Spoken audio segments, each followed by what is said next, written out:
الحمد للہ نحمده ونستعینه ونستغفره ونؤمن به ونتوکل علیہ ونعوذ باللہ من شرور انفسنا ومن سیئات اعمالنا من يهده اللہ فلا مضل له ومن يضلله فلا هادی له ونشهد ان لا الہ الا اللہ وحدہ لا شریک له ونشهد ان سیدنا محمد عبده ورسوله ارسله بالهدى ودين الحق ليظهره على الدين كله وكفى بالله شهيدا خصوص على افضلهم وخاتم النبيين محمد الامين وعلى آله وصحبه اجمعين وصلى الله عليه وسلم تسليما كثيرا كثيرا اما بعد فاعوذ باللہ من الشیطان الرجیم بسم اللہ الرحمن الرحیم رب اشرح لی صدری ویسر لی امری واحلل عقدۃ من لسانی یفقہوا قولی رب یسر ولا تعسر وتمم بالخیر وبک نستعین آمین ثم آمین۔ پریویس لیکچر میں ہم نے ایک سوال کو ڈسکس کیا تھا اور ہم لوگوں نے یہ ڈیسائیڈ کیا تھا کہ قرآن و سنت میں ہم اس کا انشاءاللہ جواب تلاش کریں گے، اور جواب تلاش کرنے کے بعد اس پر غور و فکر کریں گے، اور وہ غور و فکر کیونکہ پہلے سے ہی کیا گیا ہے، ٹھیک ہے، جو جتنے بھی ہمارے پاس اوتھینٹک تفاسیر ہیں ان کی روشنی میں ہم اس کو دیکھ سکتے ہیں، اور جو بھی تعویل اہل علم نے کی ہے وہ موجود ہے، لیکن اصل علم تک انشاءاللہ ہم اس کو پہنچ کے اسی کو اپنے عقیدے کا پارٹ بنائیں گے، جو چیز سب سے زیادہ ضروری ہے۔ تو سوال کیا تھا؟ اللہ کی ایگزسٹنس، اللہ کہاں ہے؟ تو آپ لوگوں سے سوال کیا گیا تھا، آپ لوگوں نے اس کا جواب دیا۔ اللہ، کسی نے کہا اللہ ہمارے دل کے اندر ہے، ہر جگہ ہے، آسمانوں پر ہے، ٹھیک ہے، اس طرح کے بہت سارے آپ لوگوں کے جو جواب تھے وہ آئے تھے۔ اب ہم دیکھتے ہیں کہ اس میں کتنا جو ہے یہ جواب ٹھیک ہے، ہم میں سے جس کا جو بھی عقیدہ ہے اس بارے میں اس کو ٹھیک کرنے کی ضرورت ہے۔ ٹھیک مطلب پہلے بھی ٹھیک ہے، اللہ کا شکر ہے کہ، لیکن ہم اس کو ویریفائی کریں گے قرآن و سنت سے، اور اس کے بعد ہم اسی پر ہی انشاءاللہ اپنا جو عقیدہ ہے اس کو قائم و دائم رکھیں گے۔ ہم نے کیا سیکھا پریویس لیکچرز میں کہ عقل اپنا رول پلے نہیں کر سکتی، ٹھیک ہے، رول کیسے پلے نہیں کر سکتی؟ اگر ہم اس کو غیب کو ٹٹولنے میں لگائیں گے، اس دنیا کی معرفت حاصل کرنے کے لیے جو ہے جسے اس میں تو ہم نے اپنی عقل استعمال کر لی، ٹھیک ہے، لیکن وہ چیز جسے اللہ نے ہم سے چھپا کر رکھا ہے اس میں عقل کا کوئی زور نہیں چل سکتا، ٹھیک ہے، اور ہمارا خود کا بنایا ہوا کوئی اصول نہیں چل سکتا۔ ہمارا کام کیا ہے کہ اللہ نے اپنے غیب سے متعلق جتنا علم دے دیا، جتنا بتا دیا، اسے ہم مان لیں گے ایز اٹ از، سمعنا و اطعنا کہیں گے، آمنا و صدقنا، ہمارے لیے یہی کافی ہے کہ ہم اس پر ایمان لے آئیں، ٹھیک ہے۔ ہم اللہ تعالیٰ کے معاملات میں اللہ کی دی ہوئی عقل کو نہیں لڑا سکتے، نہ ہم تمثیل کر سکتے ہیں، ٹھیک ہے، نہ ہی ہم کیفیت بیان کر سکتے ہیں، نہ ہی ہم تعطیل کر سکتے ہیں، اور جو تحریف ہے، ٹھیک ہے، وہ بھی کرنے کی ہم کوئی جسارت نہیں کر سکتے۔ تو ان پہ اپنے جو ہے ہم لوگوں نے دلائل کے ساتھ انشاءاللہ آگے بھی دیکھیں گے۔ پہلے بھی ہم نے دیکھا کہ جتنے بھی پچھلی گزری قومیں ہیں جنہوں نے یہ والی جسارت کرنے کی کوشش کی، ٹھیک ہے، اپنی طرف سے اپنی عقل کو لڑانے کی کوشش کی، تو دائرہ اسلام سے وہ لوگ باہر ہو گئے۔ آج کا ٹاپک سٹارٹ کرنے سے پہلے ہم یہ دیکھ لیتے ہیں کہ تعویل اور تحریف میں کیا فرق ہے۔ تو اس کا فرق سمجھنے کے لیے ہم یہاں پہ یہ چیز دیکھتے ہیں کہ اصل میں تعویل کس کو کہا جاتا ہے۔ تو ہم نے جیسے انگلش میں پڑھتے ہیں سینونیمز پڑھتے ہیں، ایک جیسی میننگ والے الفاظ۔ تو یہ جو تفسیر ہے، اور یہ جو تعویل ہے، اور یہ جو تعبیر جسے ہم کہتے ہیں، یہ تینوں چاروں جو ورڈز ہیں نا، یہ سارے کے سارے ایک قسم کے ایک دوسرے کی سینونیمز ہیں، ٹھیک ہے، یہ ایک جیسے میننگز رکھنے والے ورڈز ہیں۔ اب یہاں پہ جو تفسیر ہے، تفسیر بھی ہم بول رہے ہوتے ہیں مزید جو الیبوریٹ کرنا، وضاحت کرنا، ٹھیک ہے، تو قرآن کریم کی بھی تفسیر ہوتی ہے، احادیث کی بھی تفسیر کی جاتی ہے، اور جبکہ جو تعبیر ہے یہ خوابوں کو ڈیکوڈ کرنے کا ایک عمل ہے، ہر کوئی نہیں کر سکتا، ٹھیک ہے، تو یہ بھی ایک علم ہے، لیکن یہ خوابوں کی وضاحت کرنے کے لیے اس کو ایک جو کچھ لوگوں کو اللہ تعالیٰ نے یہ علم دیا ہوا ہے، اور وہ اسی کے ذریعے سے ڈیکوڈ کرتے ہیں جتنا اللہ تعالیٰ نے ان کو اس چیز کی اجازت دے دی، اس سے بڑھ کر کچھ نہیں۔ پھر اس کے بعد یہ جو توضیح اور تشریح، یہ سارے جو ہے یہ اسی کے ہی ریلیونٹ جو ہے وضاحت کے ہی یہ الفاظ ہیں۔ اب جو تعویل ہم کہتے ہیں کہ تعویل کر دی، تو تعویل بھی وضاحت ہوتی ہے جس میں ہم معنی کو الیبوریٹ کرتے ہیں، اس کو واضح کرتے کرتے اس کے اصل تک پہنچ جاتے ہیں۔ ٹھیک ہے، اگر ہم اصل معنی تک نہیں پہنچ رہے ہوتے تو پھر ہم کیا کہتے ہیں؟ تعویل نہیں ہوئی بلکہ تحریف ہو گئی، یعنی کہ یہ ایک دوسرے کی ضد ہے۔ تعویل کرنا مطلب ریلیونٹ بات تک پہنچ جانا، جبکہ تحریف کرنا یہ ہے کہ بالکل ہی irrelevant ایک بات نکال لی، جو اصل مقصد جو ہے اس بات کے کرنے کا نہیں نکل رہا تھا، لیکن کوئی irrelevant بات بتا دی، تو اس کو کہتے ہیں کہ تحریف کرنا۔ اب جب ہم یہ پڑھ رہے ہوتے ہیں، کوئی نہ کوئی چیز ڈسکس کر رہے ہوتے ہیں کائنات سے ریلیٹڈ، ٹھیک ہے، اللہ تعالیٰ کے احکام سے ریلیٹڈ، یا کسی بھی حوالے سے کوئی بھی وضاحت ہم بیان کر رہے ہوتے ہیں، تو ایک چیز ہمارے مائنڈ میں آتی ہے کہ یہ چیز ریلیونٹ ہے اور یہ irrelevant ہے، لیکن کون یہ ڈیسائیڈ کرتا ہے کہ یہ ریلیونٹ ہے اور یہ irrelevant ہے؟ آپ میں سے کوئی پارٹیسپیٹ کرے گا؟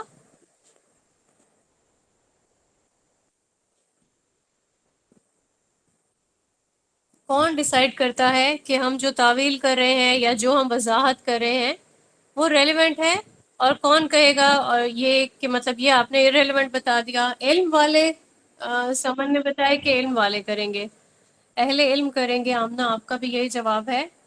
احادیث سے پتہ چلے گا، یہ جو ہے پارشل کریکٹ ہے یہ۔ شمسہ کہہ رہی ہیں علماء کریں گے، اہل علم کریں گے، سیدہ سلمہ۔ اس کو ایجوکیشن کرے گا غزالہ۔ یہ جواب جو ہے یہ بھی ریلیونٹ نہیں ہے، ٹھیک ہے، یہ جو ریلیونسی ہے یہ قرآن و سنت ڈیسائیڈ کرے گا نا، ٹھیک ہے۔ ہمیں کیسے پتہ چلے گا کہ یہ چیز صحیح ہے اور یہ غلط ہے؟ قرآن و سنت ڈیسائیڈ کرے گا۔ اور ایسا نہیں ہے کہ ایک لفظ ہے اور اس کی ایک تو بالکل ایک اور میننگ نکل رہا ہے اور دوسری طرف کوئی اور میننگ نکل رہا ہے، ٹھیک ہے، میننگ تو ایک ہی نکلتے ہیں نا۔ کبھی تعویل بیان کی جا رہی ہوگی تو اس کے ساتھ اس کی کوئی دلیل موجود ہوگی۔ اگر کسی نے غلط دلیل دے دی، ٹھیک ہے، تو وہ چیز تو فوراً پتہ چل جاتی ہے نا کہ یہ دلیل اس کے ساتھ میچ نہیں کر رہی ہے، یہ والی دلیل ویریفائی نہیں ہو رہی ہے، ٹھیک ہے۔ تو یہاں پہ قرآن ہو یا قرآن سے کوئی کہیں سے انسان کوئی قرآن کی آیت سے کر لے تعویل یا حدیث سے کر لے، تو یہاں پہ جو تعویل بیان کی جا رہی ہے وہ دلیل کے بغیر نہیں ہو سکتی، دلیل کے بغیر کوئی بھی تعویل بیان نہیں کی جا سکتی۔ اچھا، یہاں ہم ایک ٹاپک آج انشاءاللہ سٹارٹ کریں گے، القرب کا، ٹھیک ہے، قرب، قرب جس جو قریب سے نکلا ہے نا، ٹھیک ہے۔ تو قریب میں ہم دو جو ایک اس کی ٹائپس ہیں ان کو دیکھیں گے۔ سب سے پہلے کہ قریب ہے یا قرب ہے ایک ہی معنی ہے، لیکن یہاں پہ قرب کو دو میں ڈیوائیڈ کیا جا سکتا ہے۔ ایک کو ہم کہتے ہیں کہ فزیکلی، جسے ہم کہتے ہیں حصی، ٹھیک ہے، حصی قرب، یا پھر مجازی، ٹھیک ہے، میٹافوریکلی۔ تو یہاں پہ ہم قرآن سے اس چیز کو ویریفائی کریں گے کہ جو قرب ہے، اور اس میں آپ لوگ سمجھ گئے ہوں گے کہ ہم اس قرب کو پڑھنے کے لیے ہم کیوں یہ والا ٹاپک پڑھے ہیں، کیونکہ ہم اللہ تعالیٰ کے قرب کو سمجھنے کی کوشش کریں گے۔ دینی تعلیم اچھے سے حاصل کرنا قرآن و سنت اور حدیث سے، ٹھیک ہے، یہ جواب ٹھیک ہے۔ تو قرآن و حدیث کی بالکل صحیح والی تعلیم حاصل کرنا جس سے انسان کسی بھی اور طرف تحریف نہ کر سکے، ٹھیک ہے، یہاں پہ یہ چیز ڈیسائیڈ کرے گی۔ اب یہاں پہ یہ ہم پڑھ رہے ہیں قرب کے بارے میں ہم پڑھ رہے ہیں۔ اب جس طرح سے حصی اور جسے کہتے ہیں فزیکلی یا میٹافوریکلی، ٹھیک ہے، اس کا ہم فرق دیکھیں گے۔ اب یہ مجازی کو آپ مانوی بھی کہہ سکتے ہیں، ایک ہی میننگ آئیں گے اس کے، ٹھیک ہے۔ تو جیسے قرآن کریم میں ایک آیت آتی ہے، اقترب للناس حسابہم، لوگوں کے حساب کا جو وقت ہے وہ قریب آ گیا۔ اب یہاں پہ آپ یہ بتائیں گے کہ یہ جو وقت کا قریب آنا ہے، کیا وقت فزیکلی چل کے آئے گا؟ ٹھیک ہے، ایک اینٹی ہے یہ وقت، یہ خود سے چل کے آئے گا، یا پھر یہ مانوی اعتبار سے لیا جائے گا؟ کیسے لیا جائے گا؟ ہم اس کو کس طرح سے لیں گے؟ حصی اور مانوی کے میننگ سمجھ میں آ گئے آپ کو؟ حصی جس کو ہم محسوس کر سکیں کہ کوئی چیز قریب آ گئی، جیسے میں آپ سے کہوں کہ میں اس ٹائم قریب آ گئی ہوں آپ کے، ٹھیک ہے، آپ کے پاس آ گئی ہوں، اور کہیں پہ میننگ اس طرح سے لیے جاتے ہیں کہ میں آپ کے ساتھ سپورٹیو ہوں یا میں تعاون کر رہی ہوں، ٹھیک ہے، اس کو میں کہوں گی کہ یہ مانوی اعتبار سے یہ قرب ہو گیا، ٹھیک ہے۔ تو یہاں پہ یہ مانوی حساب سے لیا جائے گا کہ ایک قرب ہو گیا، کس کا وقت قریب آ رہا ہے، اقترب للناس حسابہم۔ تو مانوی اعتبار سے کیونکہ قرآن کریم میں یہ دلیل موجود ہے، ٹھیک ہے، اگر انسان کوئی اس کی صحیح طریقے سے مانوی اعتبار سے جو ہے وہ نہیں بتا سکتا، وہ کہتا ہے کہ نہیں حسی اعتبار سے کوئی قریب آ رہا ہے، صرف حسی اعتبار سے ہی قرب حاصل کیا جا سکتا ہے، تو اس کا یہی مطلب ہے کہ یہاں پہ تحریف ہو رہی ہے، irrelevant میننگز بتائے جا رہے ہیں، ٹھیک ہے۔ تو یہاں قریب ہونے سے ہم کیا کیا چیز قریب لے سکتے ہیں، جس طرح سے ہم کہتے ہیں کہ فلاں میرے دل کے قریب ہے، ٹھیک ہے، اب وہ دل کو اس بندے نے کوئی چھو تو نہیں لیا ہوگا نا، ٹھیک ہے، میری ماں میرے دل کے قریب ہے، یا پھر میرے بچے یادوں کے قریب ہونا، ٹھیک ہے، یہ سارے کیا ہیں، یہ حصی نہیں ہے، اس کو ہم مانوی اعتبار سے لیتے ہیں۔ اب یہاں پہ ہم اللہ تعالیٰ کی ایگزسٹنس کے بارے میں انشاءاللہ پوری ڈیٹیل اس میں ڈسکس کریں گے، جس طرح سے قرآن کریم میں اللہ تعالیٰ فرماتے ہیں اپنی ایگزسٹنس کے بارے میں، ٹھیک ہے، تو اللہ کیا فرما رہے، هو اللہ الذی، پہلے ہم دیکھ لیتے ہیں سورہ حدید کی آیت نمبر 4 کو، هو الذی خلق السماوات والارض فی ستۃ ایام ثم استوى علی العرش، اللہ وہ ہے جس نے پیدا کیا آسمانوں کو اور زمین کو کتنے دن میں، 6 دن میں، ثم استوى علی العرش، پھر وہ اپنے عرش پر مستوی ہو گیا، ٹھیک ہے، مستوی سے مراد استوا لیا جاتا ہے، قرار پا گیا، ٹھیک ہے۔ تو یہاں پہ ہم نے یہ چیز دیکھی کہ اللہ تعالیٰ نے اپنے بارے میں قرآن کریم کی آیت نمبر 4 ہے سورہ حدید کی، اس میں یہ فرمایا۔ اس کے بعد ہم سورہ حدید کی ایک آیت ہے، آیت نمبر 3 ہے، اسی سے پہلے والی آیت، اس میں ہم پہ پڑھتے ہیں کہ هو الاول والآخر والظاہر والباطن وہو بکل شیء علیم، اس میں بھی اللہ تعالیٰ کیا فرما رہے ہیں، ٹھیک ہے، اللہ وہی پہلا ہے، وہی آخر ہے، ٹھیک ہے، اور وہی ظاہر ہے، اور وہ باہر باطن میں بھی۔ اب یہاں پہ ایک جو عقیدہ لوگوں کا ایک لے لیا گیا ہے، کبھی کبھار کوئی قوالیوں میں اس طرح کے، یا پھر کوئی کلام کہا جاتا ہے کہ یہ کوئی اچھا صوفیانہ کلام ہے، لیکن وہ کلام میں کیا بتایا جاتا ہے، اندر بھی تو، باہر بھی تو، مسجد میں تو، مندر میں بھی تو، ٹھیک ہے، یعنی ظاہر میں بھی تو، باطن میں بھی تو معاذ اللہ یہ کانسیپٹ جو ہے نا، اس کو بہت ہی مس انڈرسٹینڈ کیا گیا ہے، ٹھیک ہے، ایک اور طرح سے لیا گیا ہے، جس طریقے سے اللہ تعالیٰ نے یہاں پہ کنوے کیا نہیں، ہم نے وہ میننگ لے لیا، اور پھر اپنی قوالیوں کے تھرو جو ہے لوگوں کو، اور لوگ جھوم رہے ہوتے ہیں، ٹھیک ہے، اسی بات پر جھوم رہے ہوتے ہیں کہ شاید بہت اچھی بات ہو رہی ہے۔ تو انسان کو جو بھی کوئی آیات ہیں ان کی ڈیپتھ میں جا کے ان کے اصل میننگ تک پہنچنا چاہیے۔ اللہ تعالیٰ نے ہمیں یہ عقل اس لیے دی، اس لیے نہیں دی کہ ہم اس کا انحراف کر کے اپنی مرضی سے اس کے میننگز نکالتے رہیں۔ اب قرب کے حوالے سے ہم ایک اور بھی دیکھ سکتے ہیں، ایک اور آیت ہے جس میں اللہ تعالیٰ فرما رہے ہیں وَإِذَا سَأَلَكَ عِبَادِي انی فَإِنِّي قریب، ٹھیک ہے، جب بھی کوئی میرے بارے میں آپ سے پوچھے تو آپ اسے بتائیں میں قریب ہوں۔ اور پھر ایک اور جو ایک ریفرنس ہے جس میں اللہ تعالیٰ نے ایک نجوہ کا بھی ذکر کیا ہے، ٹھیک ہے، مَا يَكُونُ مِن نَجْوَىٰ ثَلَاثَةٍ۔ اب یہاں پہ جو نجوہ ہے، نجوہ کو ہم نے قرآن کریم میں پہلے بھی دیکھا ہے، نجوہ کہتے ہیں کہ سرگوشی کو، جس میں خفیہ سرگوشی کہتے ہیں نا، ٹھیک ہے، وہ خفیہ سرگوشی مطلب ایسی کہ ہلکی آواز میں کوئی بات کی جائے۔ اب یہ سرگوشی جو ہے یہ شیطان بھی کرتا ہے، کیونکہ جب وہ ڈاؤٹس ڈال دیتا ہے انسان کے مائنڈ میں، کب انسان ایسا ہوتا ہے نا کہ کسی بہت ہی فرم بات پر بھی وہ ڈبل مائنڈیڈ ہو جاتا ہے، ٹھیک ہے، اور کبھی بیٹھے بیٹھے ایسا غمگین ہو جاتا ہے انسان، کوئی بھی بات یاد کر کے، کوئی بھی وجہ جو اس کو اس ٹائم یاد بھی نہیں ہوتی، لیکن ایک دم سے وہ اتنا اسٹرانگلی جو ہے آپ پہ اثر ڈالتی ہے کہ آپ غم میں چلے جاتے ہو۔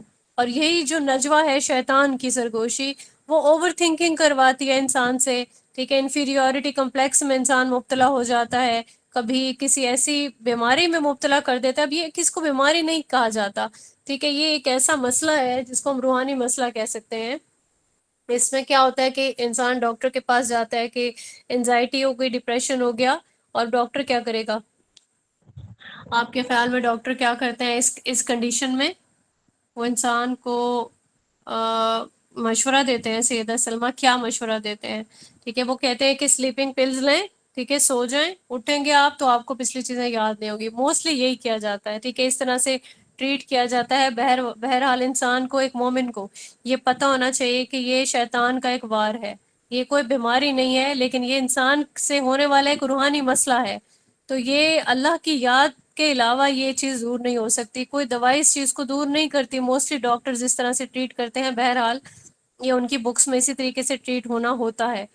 تو شیطان کی جو کنوے کیے گئے جو تھاٹس ہوتے ہیں یہ کافی اسٹرانگ ہو جاتے ہیں، ٹھیک ہے، یعنی انسان مینیپولیٹ نہیں کر پاتا اس کو، اور یہ جو ایسا ڈس آرڈر انسان میں پیدا ہو سکتا ہے اگر زیادہ یہ اسٹرانگ ہو جائیں یہ والی نجوہ، ٹھیک ہے، کہ انسان کبھی کبھار ایک ڈوئل پرسنالٹی بھی بن جاتا ہے، کہ یعنی سوچ کچھ رہا ہوتا ہے، کر کچھ رہا ہوتا ہے، ٹھیک ہے، دماغ اس کا اس کو کچھ بتا رہا ہوتا ہے لیکن وہ عمل میں اس کے کچھ اور آ رہا ہوتا ہے، اور اس طرح کی بہت ساری باتیں۔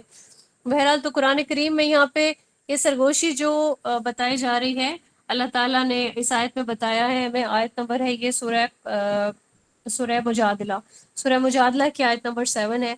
اللہ تعالیٰ نے یہاں پہ آیت کے آخری حصے میں فرمایا ہے کہ تم جہاں کہیں بھی ہو، ٹھیک ہے، ذالکا ولا اکثر الا هو ومعهم اینما کانوا، یعنی تم جہاں کہیں بھی ہو اللہ تمہارے ساتھ ہے، اللہ تمہارے ساتھ ہے، اس سے انسان نے یہ جو ہے کنسیڈر کر لیا خود سے ہی کہ اللہ ہر جگہ ہمارے ساتھ ہے، ٹھیک ہے، یعنی کہ میں اس ٹائم کمرے میں بیٹھی ہوئی ہوں تو اللہ میرے ساتھ ہے، میں کہیں جا رہی ہوں تو اللہ ساتھ ساتھ، مطلب معاذ اللہ اس کو ہم نے تھوڑا سا اس کو غلط لیا۔ اب یہ جو ساتھ ہے اللہ تعالیٰ کا،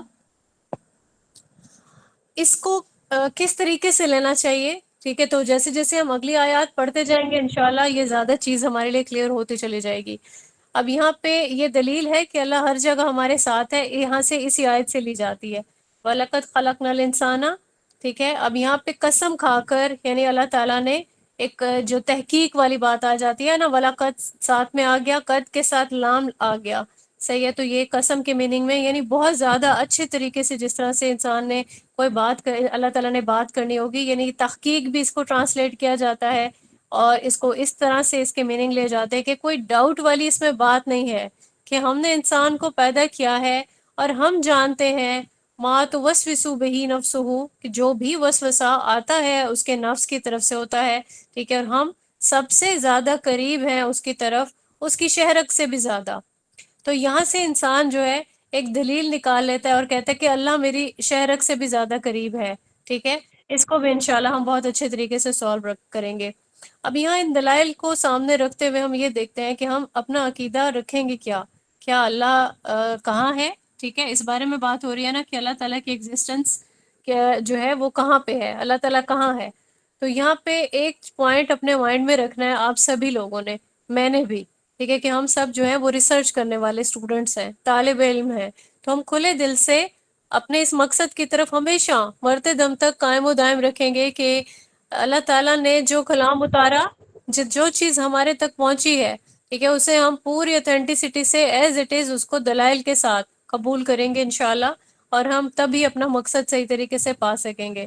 ہم نے آل دا ٹائم یہ نہیں کہنا ہے کہ دوسرے غلط ہیں، ٹھیک ہے، میں ٹھیک ہوں، علم آ جانے کے بعد اگر میں کہوں کہ میرے پاس سارے دلائل ہیں، ٹھیک ہے، تو میں تو ٹھیک ہوں لیکن باقی سارے غلط کہہ رہے ہیں، اب یہ جو ہے یہ تو پاسبلٹی ہے کہ کوئی نہ کوئی اس چیز کو غلط جو ہے وہ لے رہا ہوتا ہے، آیت کی کہیں پہ وہ غلط ٹرانسلیٹ کر کے یا کسی بھی نیت سے، ٹھیک ہے، اس کی کہیں پہ تعویل اس نے اپنے کسی استاد سے سیکھ لی یا جو بھی، تو سالو ہمیں جب کرنا ہوتا ہے نا تو اس چیز کو سالو اس لیے کرنا ہوتا ہے تاکہ ہم ایک معنی پر اتفاق کر کے ایک جگہ پر کھڑے ہو جائیں، ٹھیک ہے، تو یہاں ہم نے سیکھنے کا ہمارا مقصد یہی ہے، اس میں تکبر بھی کبھی نہیں آنا چاہیے، اور اس میں انسان کبھی کسی کو دوسرے کو ڈی گریڈ بھی نہیں کرے، اور رفیق القلب ہونا چاہیے انسان کو، کسی کو ایسے ہی فوراً ہی غلط نہیں کہہ دینا اور خود کو صحیح نہیں ثابت کر دینا، ٹھیک ہے، جس کے پاس جو دلیل ہے نا وہ اس کو صحیح کرنے کی انسان کوشش کرے گا تو عقیدہ بنے گا انشاءاللہ۔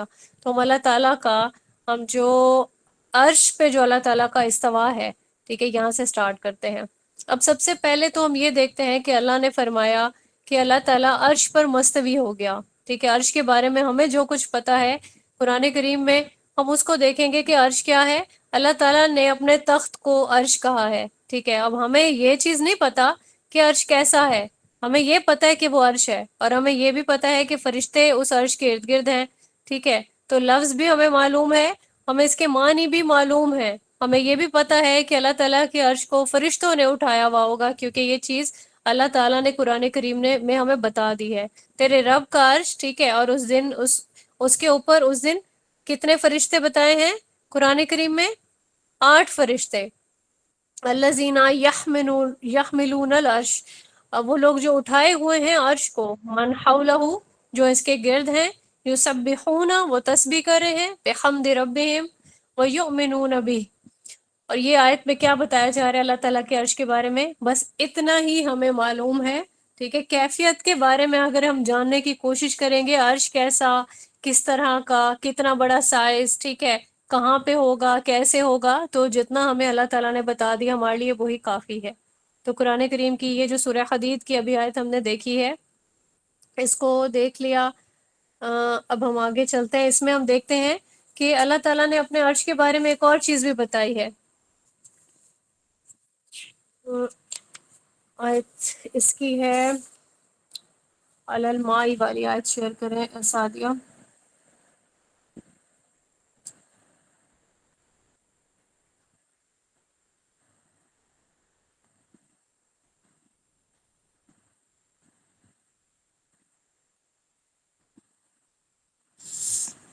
اچھا، یہاں پہ ہم یہ آیت دیکھتے ہیں، هو الذی، وہ اللہ، وہ ذات ہے، خلق السماواتی، جس نے پیدا کیا آسمانوں کو، والارض، اور زمین کو، فی ستۃ ایام، 6 دنوں میں، ثم استوی، پھر کیا ہوا، جلوہ فرما ہوا، علی العرش، عرش پر، یعلم، وہ جانتا ہے، ما یالج، وہ جو کچھ بھی اس میں داخل ہوتا ہے، فی الارض، زمین میں، وما یخرج منہا، اور جو کچھ نکلتا ہے اس میں سے، وما ینزل، اور جو کچھ اترتا ہے، من السماء، آسمان سے، وما یعرج فیہا، اور جو کچھ چڑھتا ہے اس میں، وہو معکم، اور وہ تمہارے ساتھ ہے۔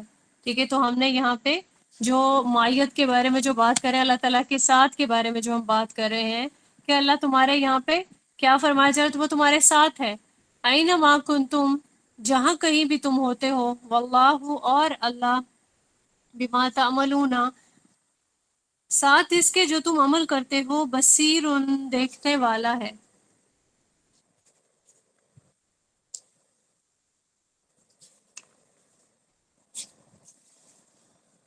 اب یہاں استوا سے مراد کیا ہے؟ پہلے تو آپ اس چیز کے مجھے میننگ بتائیں کہ استوا ہونا کہاں سے لیا گیا ہے، مطلب اس کے میننگ کیا بنتے ہیں؟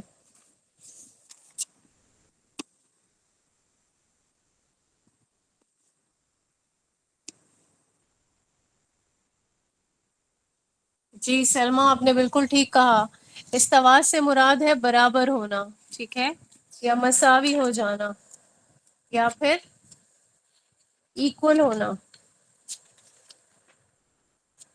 ٹھیک ہے، تو جب بھی قرآن میں استوا کا مطلب آئے گا، یا تو اکیلا آئے گا، ٹھیک ہے، یا پھر اس کے ساتھ آئے گا الہ۔ اچھا، آپ لوگوں نے جو عربک پڑھتے ہیں آپ لوگ، تو دیکھتے ہیں کہ کچھ پریپوزیشنز آ رہے ہوتے ہیں، جن لوگوں نے تھوڑی بہت آفرین سسٹر کے ساتھ پڑھی ہے ان کو پتا ہوگا کہ 2 پریپوزیشنز استعمال ہوتے ہیں، آئین سے اعلیٰ، ٹھیک ہے، اعلیٰ کا مطلب ہوتا ہے پر، اور الہ، ٹھیک ہے، الہ اور اعلیٰ، یہ دونوں استعمال ہوتے ہیں۔ اب اس میں ہم یہ دیکھیں گے کہ جب بھی الہ کے ساتھ آتا ہے استوا کا ورڈ، ٹھیک ہے، تو اس کے میننگ ہم برابر والے نہیں لیں گے، ٹھیک ہے، ایکول والے نہیں لیں گے، ہم کیا اس کے میننگ لیں گے؟ قرآن کریم کی تفسیر میں جتنی بھی اہل علم نے اس پہ تفسیر کی ہوئی ہے، اور جو میننگ اس کے گرامیٹیکلی بنتے ہیں، وہ ہے متوجہ ہونا۔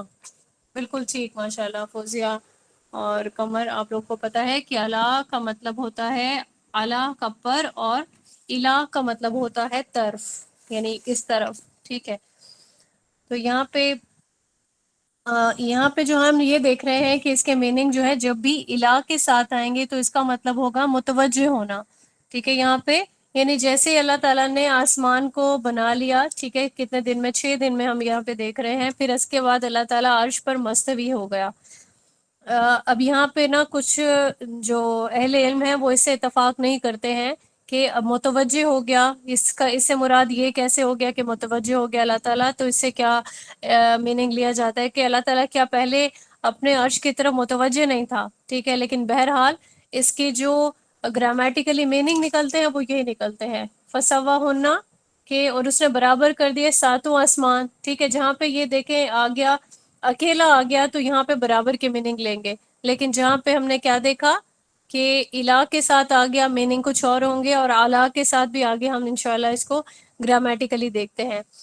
اچھا پھر اس کے بعد جو ہے جیسے آتا ہے کُلَّ یستوی الخبیث الطیب، یہ ایک آیت ہے، یہاں پہ آیت بھی آپ لوگوں کے ساتھ شیئر ہوگی. یہ صرف ایک ایگزامپل کے لیے ہے کہ جیسے کہتے ہیں کہ برابر نہیں ہو سکتے، ٹھیک ہے. یہ یہاں پہ ٹاپک نہیں ہے، لیکن جو ورڈ ہے اس کی گرامیٹیکل انالیسس کے لیے یہ چیز جو ہے آپ دیکھ سکتے ہیں.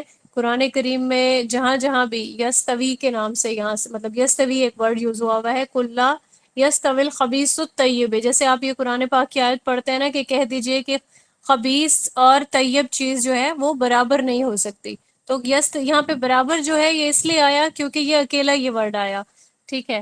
اور پھر اس کے علاوہ جو ہے اور بھی ہم دیکھ سکتے ہیں کہ فَإِذِ اسْتَوَيْتَ، ٹھیک ہے، یہ بھی قرآن کریم میں ایک ورڈ یوز ہوا ہے. اس میں ہم دیکھتے ہیں کہ اس یہاں پہ بھی برابر ہی اس کے میننگ لیے جاتے ہیں. فَإِذِ اسْتَوَيْتَ مطلب جو تا ہے اس کو ہم نے گرامر میں دیکھتے ہیں پاسٹ ٹینس میں جو تا ہے وہ مذکر کی علامت ہے تم کے لیے، ٹھیک ہے، تم مذکر کے لیے. تو انت و من معک، سورہ راف کی جو آیت ہے اس میں ہم نے یہ پڑھا تھا نا کہ قرآن کریم میں کہ جو حضرت نوح کی جو کشتی تھی، ٹھیک ہے، تو کشتی جو ہے وہ جودی پہاڑ پہ آ کے رک گئی. یہاں پہ ایک جو صیغہ استعمال کیا گیا ہے وہ استوا علی کا کیا گیا ہے، ٹھیک ہے، علی الجودی، یعنی جودی پہاڑ پر آ کر رک گئی. ٹھیک ہے، کلیئر ہو رہا ہے یا اس کو تھوڑا مزید آسان کیا جائے؟ ہو رہا ہے.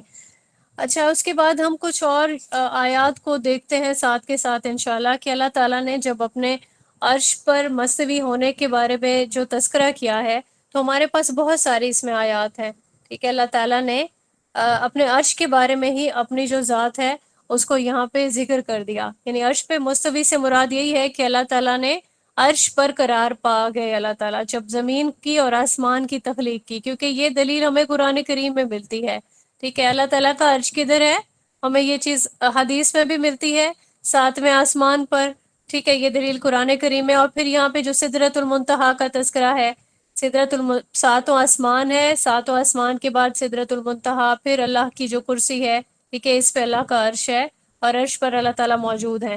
اب یہاں پہ صرف اتنی انفارمیشن ہمیں کیونکہ دے دی گئی ہے، لیکن یہاں پہ کوئی اور سوال کسی کا بھی بنتا نہیں ہے، ٹھیک ہے. کوئی یہ کہے کہ اگر تو اللہ تعالیٰ عرش پہ ہے تو پھر کیا وہ زمین پر نہیں ہے، ٹھیک ہے، یا پہلے عرش پر نہیں تھا اللہ تعالیٰ جب وہ ساتوں آسمانوں کی جب اللہ تعالیٰ نے تخلیق کی، ٹھیک ہے. تو یہاں پہ یہ سارے جو سوالات ہیں یہ کوئی بھی ایتھیسٹ کر سکتا ہے، ٹھیک ہے، کوئی بھی مومن یہ سوال نہیں کرتا ہے، کیونکہ اللہ تعالیٰ نے خود کو ثابت کر دیا کہ اللہ تعالیٰ اپنے عرش پر مستوی ہے.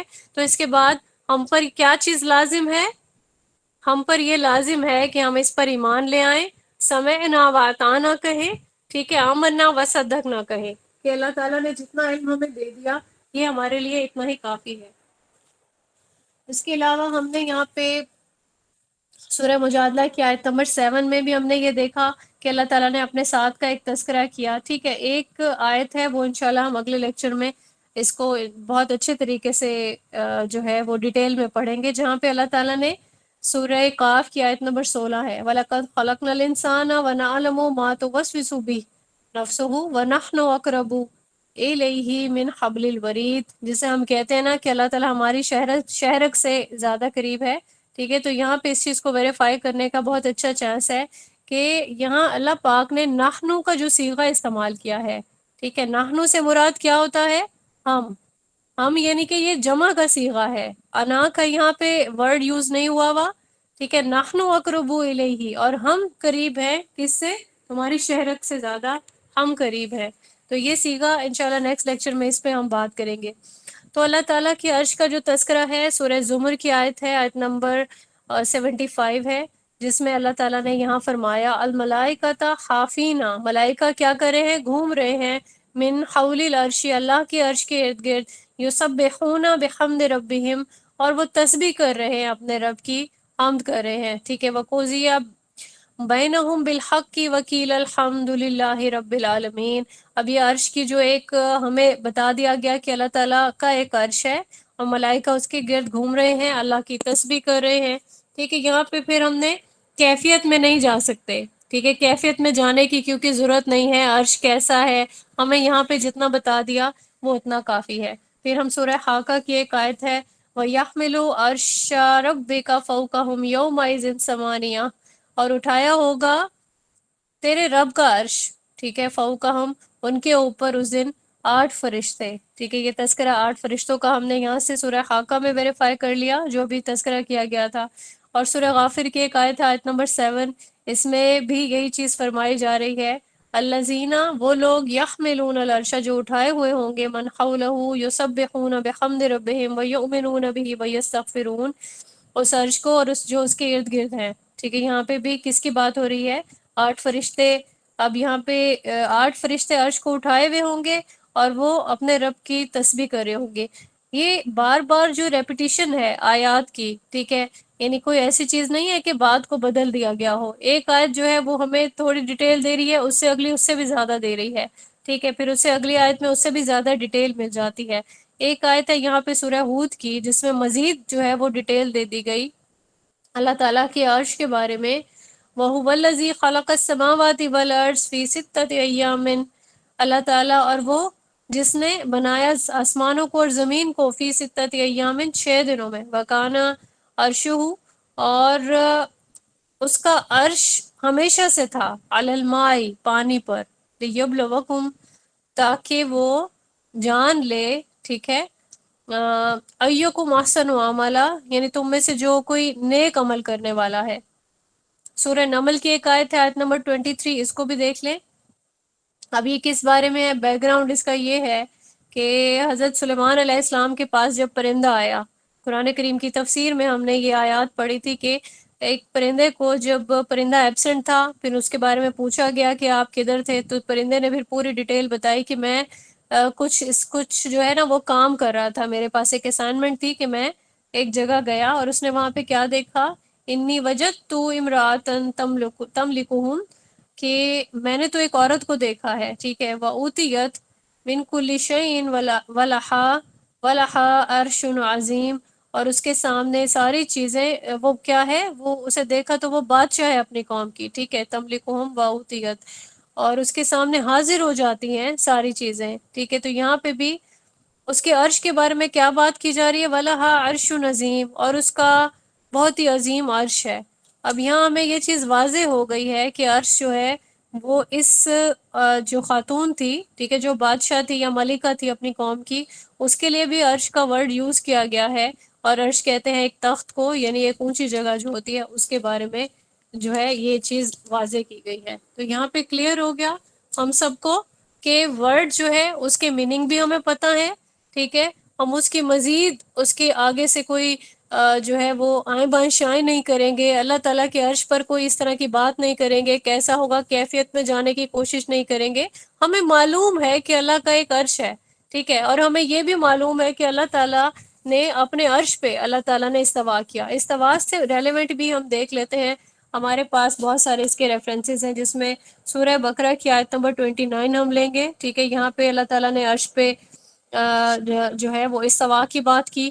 ٹھیک ہے، سورہ معاہدہ کی آیت نمبر 100 ہے، یہاں پہ بھی یہ چیز بتا دی گئی ہے. اور ہم جو استوا کا ابھی دیکھ رہے تھے یہ سارے ریفرنسز میں آپ کے ساتھ شیئر کر دیتی ہوں. سورہ مومنون کی ایک آیت ہے، آیت نمبر 28.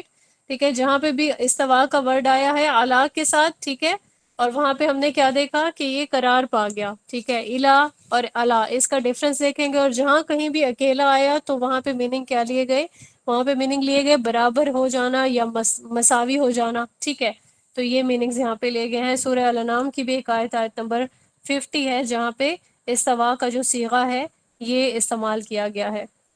اللہ تعالیٰ نے اپنے عرش پر مستوی ہونے کو جو ثابت کیا ہے اس کے لیے ہمارے پاس ریفرنسز ہیں. سورہ طٰہٰ کی آیت ہے، آیت نمبر 5. ٹھیک ہے، الرحمن علی العرش استویٰ. پھر اس کے بعد ایک آیت ہے آیت نمبر 4 سورہ سجدہ کی، اس میں بھی یہ چیز فرمائی گئی، ثم استویٰ علی العرش. سورہ اعراف کی آیت نمبر 54، سورہ فرقان کی آیت نمبر 59 ہے، سورہ حدید کی آیت نمبر 4 ہے. پھر سورہ یونس کی آیت نمبر 3 ہے.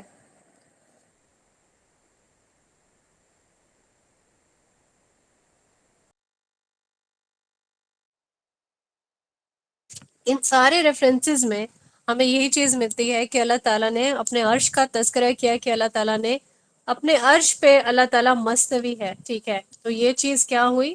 یہ چیز یہاں پہ ہمیں پوری طریقے سے ویریفائی ہو جاتی ہے کہ قرآن میں یہ دلیل موجود ہے.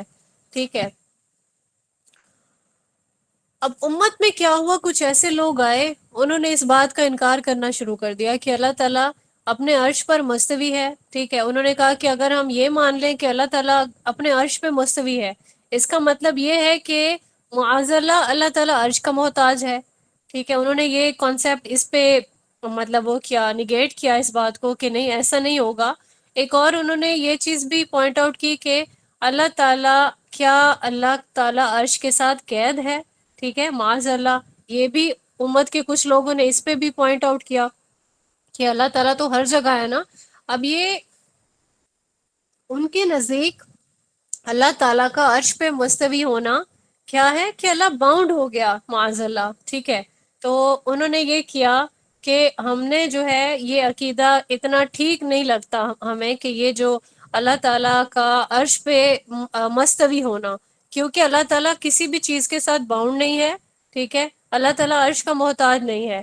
اب یہاں ان کو اہل علم جو ہے ان کو یہاں پہ یہ جواب دیتے ہیں کہ قرآن کریم میں جو چیز موجود ہے، ٹھیک ہے، آپ اس کا انکار کر رہے ہیں. اگر آپ نے ایسا کہا ہے تو اس کا مطلب یہی ہے کہ آپ نے یہ سمجھ رہے تھے کہ شاید یہ کوئی نقص ہے. ٹھیک ہے، نقص کہتے ہیں یا نقص کہتے ہیں، ان کے نزدیک یہ جو ہر جگہ یہ چیز بتانا کہ اللہ تعالیٰ کا قرآن کریم سے اس چیز کو ویریفائی کرنا، ٹھیک ہے، یہ چیز باؤنڈ ہونا کہ ایکول آ رہی ہے، تو یہ کوئی ایسی کمی ہے یا نقص ہے جس کو ہم ثابت نہیں کریں گے. تو انہوں نے کیا کہا؟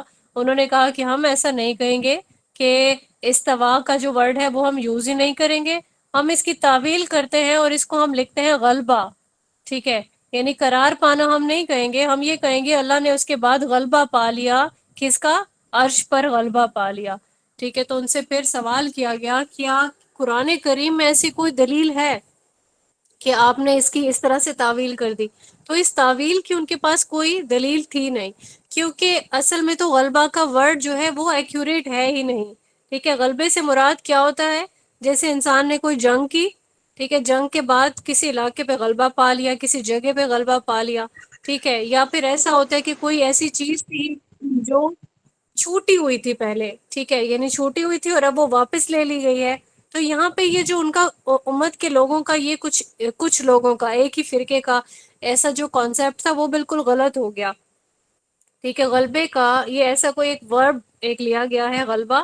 ٹھیک ہے، تو یہاں پہ جو ایک استوا کا جو ورڈ ہے جو کہ ماضی میں استعمال ہوا ہے نا، ٹھیک ہے، غلبہ جو ہے یہ اس کے ایکول کبھی بھی ہو نہیں سکتا. تو پہلی تو یہی جرت ہے ان کی کہ استوا کی میننگ انہوں نے اپنی مرضی سے بنا لیے. ٹھیک ہے، انہوں نے اپنی مرضی سے کیا ورڈ بنایا؟ غلبہ پا لیا اللہ تعالیٰ نے معاذ اللہ. ٹھیک ہے، تو دوسری طرف ہم یہ دیکھیں گے کہ کہیں سے بھی یہ دلیل ویریفائی نہیں ہوئی، کیونکہ عقلی نقلی کسی طور پر بھی یہ دلیل ٹھیک ہی نہیں ہے. اللہ تعالیٰ اپنے عرش پر مستوی ہے. ٹھیک ہے، کوئی یہ کہے کہ کسی بھی قسم کی کوئی اور اس کی لاجک نکالنے کی کوشش کرے، ٹھیک ہے، تو یہاں پہ اس بات پر کوئی بھی ڈسکشن والا یا اس بات پہ کوئی بھی بات کرنے والا جو ہے وہ پوائنٹ ہے ہی نہیں. اللہ تعالیٰ کے عرش کے بارے میں ہمیں جو ہے احادیث میں بہت ساری ڈیٹیل ملتی ہے. ٹھیک ہے، جس میں ہم بخاری کی 2581 حدیث ہے، شاید وہ اس کو سرچ کر کے آپ دیکھ لیں، اس میں جنت الفردوس کا جس میں تذکرہ ہے. ویسے بھی آپ جنت الفردوس لکھیں گے تو بہت سارے حدیث آپ کو ملتی ہیں. اس پہ رحمان کا جو عرش ہے اس کی ساری ڈیٹیل ملتی ہیں، صحیح مسلم میں بھی موجود ہیں. اور پھر اللہ تعالیٰ کا عرش ہے آسمانوں پہ، اس کے اوپر کوئی اور چیز نہیں ہے. ٹھیک ہے، یہ چیز ساری ڈیٹیلز ہمیں احادیث سے مل جاتی ہیں. یہاں تک سب کو کلیئر ہے؟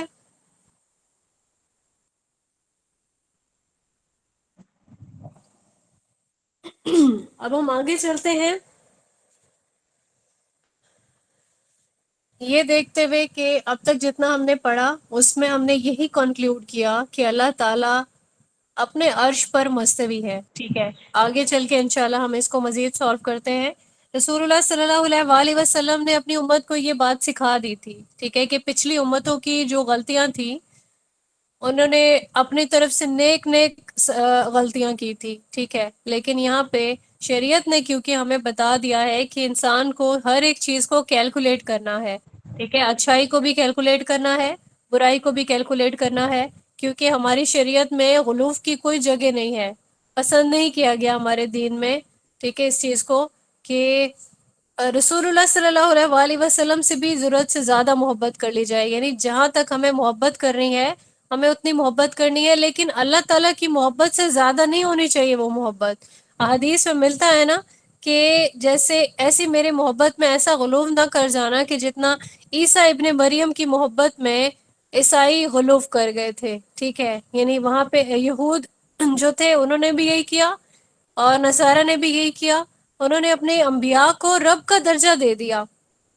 تو اسی لیے رسول اللہ صلی اللہ علیہ وآلہ وسلم نے امت کو یہ اچھے طریقے سے بتایا، اور پھر یہ بھی فرمایا قرآن کریم میں، اللہ تعالیٰ نے فرمایا کہ نبی صلی اللہ علیہ وآلہ وسلم کو کہ آپ ان سے یہ کہہ دیں کہ میرے پاس کوئی اللہ کے خزانے نہیں ہیں، ٹھیک ہے، میں یہ نہیں کہتا کہ میں کوئی فرشتہ ہوں، میں تمہاری طرح کا ایک چلتا پھرتا ایک سارے معاملات کرتا جو انسان کرتے ہیں، ٹھیک ہے، اسی طرح کا میں ایک انسان ہوں، لیکن فرق صرف اتنا ہے کہ میرے پاس وحی آتی ہے، ٹھیک ہے، اللہ تعالیٰ کے چنندہ انسان ہوں، چوزن پیپل میں سے رسول اللہ صلی اللہ علیہ وآلہ وسلم سب سے ٹاپ پر تھے، ٹھیک ہے، یہ ایک بہت بڑی خاصیت تھی جو اللہ تعالیٰ نے ان کو عنایت فرمائی تھی.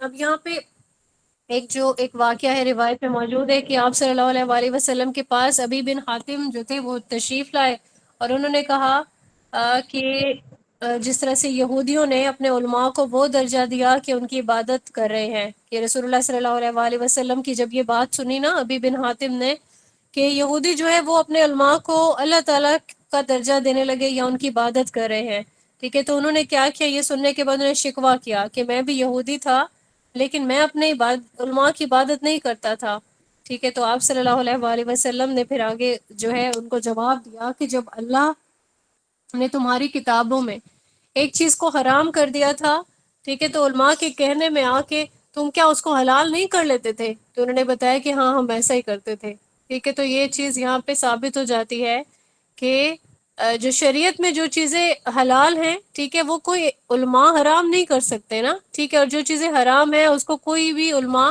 حلال نہیں کر سکتے. تو رسول اللہ صلی اللہ علیہ وآلہ وسلم نے یہ چیز امت کو کلیئر کر دی تھی کہ اللہ تعالیٰ کے حلال کردہ کو حرام، ٹھیک ہے، اور حرام کردہ کو کسی دوسرے کے کہنے میں آ کر حلال کرنا کیا ہے، اس کو رب کا درجہ دے دینا ہے، ٹھیک ہے. تو جتنا بھی جس کا درجہ ہے اس کا اتنا ہی مقام ہے، لیکن سب سے اوپر جو مقام ہے وہ اللہ تعالیٰ کا ہے. اللہ تعالیٰ کا مقام اگر چیلنج ہو جاتا ہے، ٹھیک ہے، تو عقیدہ کیا بن جائے گا؟ شرکیہ ایک عقیدہ بن جائے گا. اب شریعت کیا کہتی ہے کہ جتنی بھی تم لوگوں کی محبت ہے، اعمال ہیں، نفرت ہے، یہ ساری کی ساری کیلکولیٹ ہوگی، جو بھی ڈیسیژنز ہیں وہ کیلکولیٹ ہوں گے. ڈیسیژنز کیسے کیلکولیٹ کیے جائیں گے؟ میں جا رہی ہوں، میں چاہتی ہوں کہ میں اللہ کے نام کی قربانی کروں، ٹھیک ہے، لیکن میں کیا کرتی ہوں، قربانی کے جانور کو لے جا رہی ہوں اسپیسیفک ایک جگہ پہ، ٹھیک ہے، یہ حج عمرے کی قربانی نہیں ہے، عام قربانی، اور پھر اس کو میں جا کے اس کے اندر کوئی اور بھی میری نیت شامل ہے، ٹھیک ہے. تو ہم کیا سمجھتے ہیں کہ ہم صرف زبان سے کہہ دیں گے اللہ کی خاطر کر رہے ہیں، اور پھر ہماری کیا کیلکولیشن نہیں ہوگی، حساب نہیں ہوگا. تو یہ ساری چیز جو ہے کرنے سے پہلے انسان جو ہے وہ تقوی، اپنا جو تقوی ہے اس کا دامن نہیں چھوڑے. ہر کام سے پہلے اللہ تعالیٰ کی رضا جانے کہ کہیں اللہ تعالیٰ ناراض تو نہیں ہو رہے، ٹھیک ہے، اللہ کے سارے پروٹوکولز کو فالو کرنا ہے، ٹھیک ہے، اور پھر کیا کرنا ہے، پرہیز کرنا ہے، پریونشن جسے کہتے ہیں. جتنا انسان تقوی کا خیال رکھے گا، ٹھیک ہے، اتنا ہی وہ اللہ تعالیٰ کے ساتھ زیادہ سے زیادہ جڑتا چلا جائے گا، ٹھیک ہے، اور اتنا ہی اللہ تعالیٰ علم اس کو انشاءاللہ زیادہ سے زیادہ کا عنایت فرماتے جائیں گے انشاءاللہ. اب یہاں پہ ہم مائیت کا جو کانسیپٹ ہے اس کو دیکھیں گے. مائیت کا مطلب ہوتا ہے آئین سے، میم آئین یا تا، یہ ہوتا ہے ساتھ، ٹھیک ہے، اللہ تعالیٰ کا ساتھ ہونا. تو ابھی ہم پڑھ رہے تھے نا سورہ مجادلہ کی آیت. اب یہاں پہ ہم دیکھتے ہیں کہ آیت جو ہے جب ہم پڑھتے ہیں تو ہم اس کو پورا کانٹیکس لے کے چلتے ہیں، ٹھیک ہے. اگر ہم اکیلے آیت نمبر 7 کو دیکھ لیں گے تو ہمیں وہ پوری طریقے سے سمجھ میں نہیں آئے گی، لیکن جیسے ہی ہم اسے آیت نمبر 6 سے ملا کے پڑھیں گے تو کیا ہوگا، ہم اس کو زیادہ اچھے طریقے سے سمجھ جائیں گے انشاءاللہ۔ تو دونوں آیات آپ لوگوں کے ساتھ شیئر ہوں گی۔ اللہ تعالیٰ کے ساتھ کے بارے میں انشاءاللہ ہم پڑھنے کے لیے جا رہے ہیں۔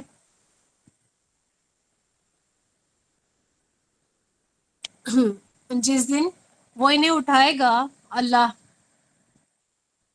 تو وہ انہیں آگاہ کرے گا جو انہوں نے کیا، ٹھیک ہے۔ اخصاہ اللہ، اللہ نے گن رکھا تھا، ونسوہ، اور وہ اسے بھول گئے، واللہ، اور اللہ تعالیٰ، علی کل شیء قدیر، ہر شے پر شہید ہے، نگران ہے، ٹھیک ہے۔ اور اگلی جو آیت ہے اس میں فرمایا جا رہا ہے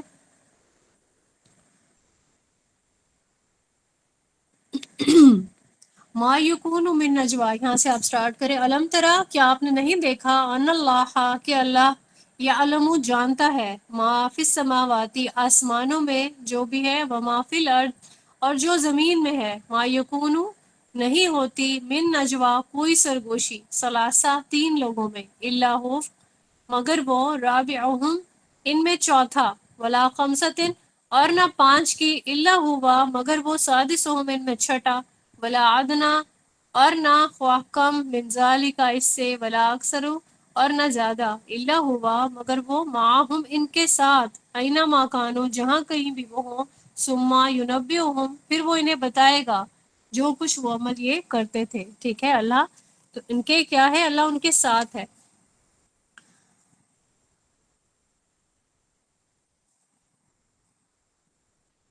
سورہ حدید کی جو آیت ہم پڑھے تھے، سیم وہاں پہ بھی یہی سبجیکٹ بیان کیا گیا ہے کہ اللہ تعالیٰ وَهُوَ مَعَكُمْ، وہ تمہارے ساتھ ہے، ٹھیک ہے۔ اس سے اگلی آیت ہے ایک آپ کے ساتھ شیئر کی جائے گی، آیت ہے سورہ بقرہ کی آیت نمبر 14۔ اس میں اللہ تعالیٰ فرما رہے ہیں وَإِذَا لَقُوا، اور جب وہ ملتے ہیں، الَّذِينَ آمَنُوا، جو لوگ ایمان لائے، قالوا، کہتے ہیں، آمنا، ہم ایمان لائے، وَإِذَا، اور جب، خَلَوا، اکیلے ہوتے ہیں، اِلَىٰ شَيَاطِینِہِمْ، اپنے شیاطین کے پاس، قالوا، تو وہ کہتے ہیں، اِنَّ مَعَکُمْ، ہم تمہارے ساتھ ہیں۔ اب یہاں پہ ہم نے ساتھ ہونے کا دو جو ہے ہم نے آیات ان کو دیکھنا ہے، ویریفائی کرنا ہے، یعنی کس طرح سے اللہ تعالیٰ کا قرب ہے اس کو کیسے ہم دیکھیں گے، اللہ تعالیٰ کا ساتھ ہونا، ٹھیک ہے، یعنی کنیکشن میں ہونا، رابطے میں ہونا اللہ تعالیٰ کے ساتھ۔ اور پھر اس آیت میں ہم نے سورہ بقرہ کی جو آیت ہے اس میں ہم یہ دیکھ رہے ہیں کہ اپنے شیطانوں کے ساتھ کہہ رہے ہیں کہ ہم تمہارے ساتھ ہوتے ہیں۔ اچھا، یہ ساتھ ہونا کیسا ہے آپ لوگوں کو انشاءاللہ سمجھ میں آیا ہوگا۔ ابھی ہم نے دیکھا کہ ساتھ ہونے کے دو معنی ہیں، ٹھیک ہے، حصی اور معنوی۔ کس اعتبار سے یہاں پہ ساتھ ہونے کی بات کی جا رہی ہے، جیسے مثال کے طور پر میں آپ سے کہوں کہ میں آپ کے ساتھ ہوں، ٹھیک ہے، کلاس میں ہم پڑھ رہے ہیں، ہم ایک دوسرے کے ساتھ ہیں، تو کس اعتبار سے یہاں پہ ساتھ ہوں گے، معنوی اعتبار سے یا حصی اعتبار سے؟ جی ماشاءاللہ، ٹھیک جواب دیا، معنوی اعتبار سے۔ آپ اپنا نیم بھی ٹھیک کر لیجئے، آپ کی اٹینڈنس کیسے لگتی ہوگی، ایم تائش کے نام سے جو ہے، سب کے بالکل ٹھیک آ رہے ہیں ماشاءاللہ رپلائی، کہ ہم لوگ حصی اعتبار سے ایک ساتھ نہیں ہیں، ہم معنوی اعتبار سے ایک ساتھ ہیں، ٹھیک ہے۔ یعنی ساتھ کے میننگ جو ہے وہ اتنے زیادہ یہاں پہ معنی ہیں، تو قرآن میں ساتھ کے جو ہے میننگ وہ کیسے لیں گے ہم؟ اب ساتھ ہونے کا صرف یہی مطلب نہیں ہے کہ کوئی جسمانی طور پر ساتھ ہو، ٹھیک ہے، یعنی اگر میں کہوں کہ میرے ساتھ، میرے کمرے میں، میرے لاؤنج میں، ٹھیک ہے، یہ اس طرح سے نہیں ہوگا۔ ہمیں یہ چیز جو ہے وہ بتائی جا رہی ہے قرآن کریم میں، جس طرح سے آیت ہے هو الاول والآخر، وہی اول ہے وہی آخر ہے، ٹھیک ہے۔ اور حدیث کے الفاظ جو ہم اکثر پڑھ رہے ہوتے ہیں، انت الاول لیس قبل کا شیء، ٹھیک ہے، اور پھر انت الآخر والظاہر لیس فوق کا شیء، ٹھیک ہے، اللہ سے پہلے بھی کوئی چیز نہیں ہے، ٹھیک ہے، اللہ کے بعد بھی کوئی چیز نہیں ہے۔ اسی طریقے سے کس کی بات ہو رہی ہے، ظاہر کے بھی، اللہ تعالیٰ سے اوپر کوئی بھی چیز نہیں ہے، اول ہے اللہ، آخر ہے، ظاہر ہے، باطن ہے، ٹھیک ہے۔ تو یہاں پہ لوگوں کی اوپینین جو ہے، جو یہ جس الفاظ کو جس طرح سے بدل دیا گیا ہے کہ اندر بھی تو، باہر بھی تو، مندر، مسجد، گرجا گھر، ہر جگہ پہ تو، ٹھیک ہے، تو یہ کیا، یہ شرکی عقیدہ نہیں ہو جائے گا؟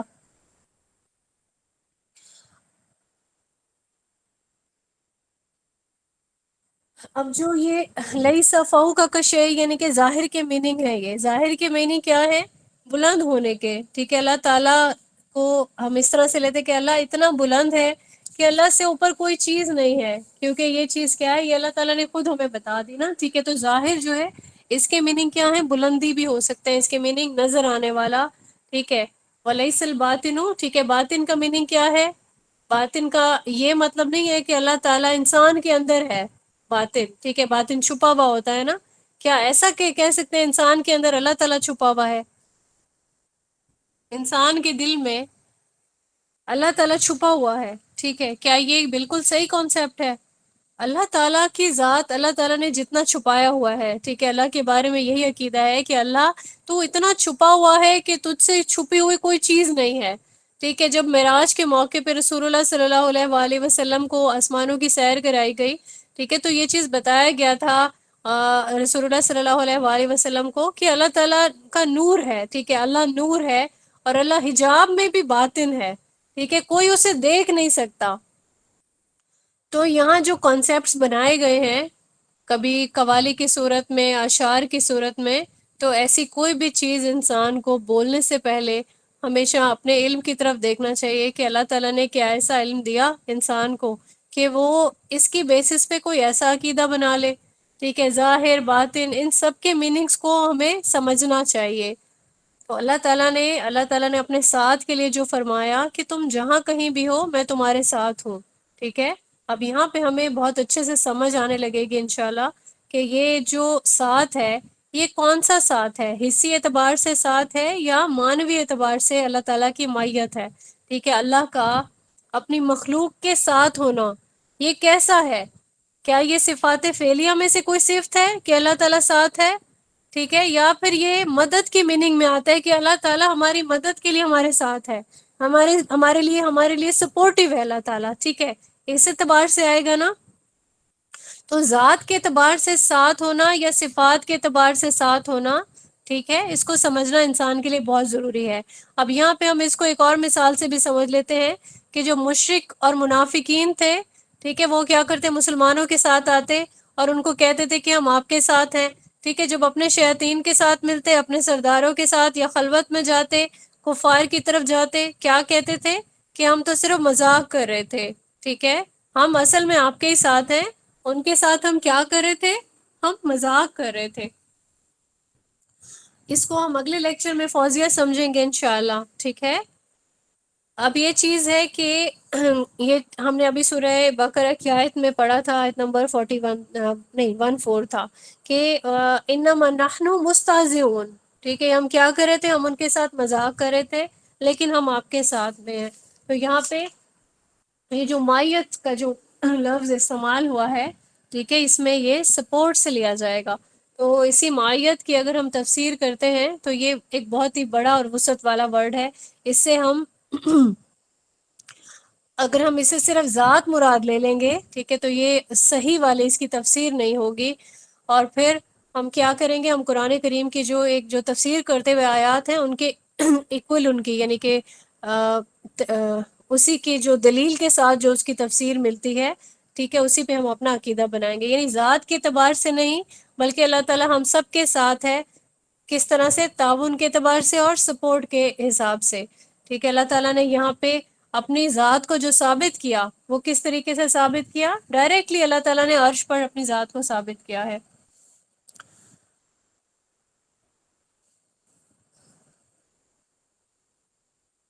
اس کی مثالیں بھی تھوڑی سی دیکھ لیں، ٹھیک ہے۔ مثالوں کو ہم دیکھتے ہیں کہ ایک حدیث میں جس طرح سے آتا ہے، یہ جو آیت ہے غالباً وَإِذْ يَقُولُ لِصَاحِبِهِ، اور جب اس نے اپنے دوست سے کہا، یعنی ابو بکر صدیق رضی اللہ تعالیٰ عنہ سے کہا کہ آپ گھبرائیں نہیں، اللہ ہمارے ساتھ ہے، ٹھیک ہے۔ اس کو بھی ہم نے اسی طریقے سے لینا ہے کہ اللہ ہمارے ساتھ ہے، تو اس میں ہم ایسے تو نہیں کہہ سکتے کہ رسول اللہ صلی اللہ علیہ وآلہ وسلم اور حضرت ابو بکر صدیق جو ہے وہ غار میں تھے، مشرکین ان کو ڈھونڈ رہے تھے، ٹھیک ہے، وہ وہاں پہ غار میں چھپے ہوئے تھے، تو اللہ ہمارے ساتھ ہے، اللہ تعالیٰ کی تعاون، اللہ تعالیٰ کی مدد ہمارے ساتھ ہے، ٹھیک ہے، یہی میننگ ہے نا اس کے۔ اور اسی طریقے سے اللہ تعالیٰ نے قرآن کریم میں بھی حضرت موسیٰ علیہ السلام کو فرمایا تھا، جب حضرت موسیٰ علیہ السلام اور ہارون علیہ السلام کو بھیجا گیا تھا، دو کا یہاں پہ صیغہ استعمال ہوا ہے، لا تخافا، آپ دونوں نہ ڈریں، ٹھیک ہے؟ تو یہ کس لیے کہا کہ میں آپ دونوں کے ساتھ ہوں، میں سن بھی رہا ہوں، میں دیکھ بھی رہا ہوں، ٹھیک ہے؟ تو یہاں پہ کون سا ساتھ تھا؟ کیا ذات والا ساتھ تھا یا تعاون والا ساتھ تھا؟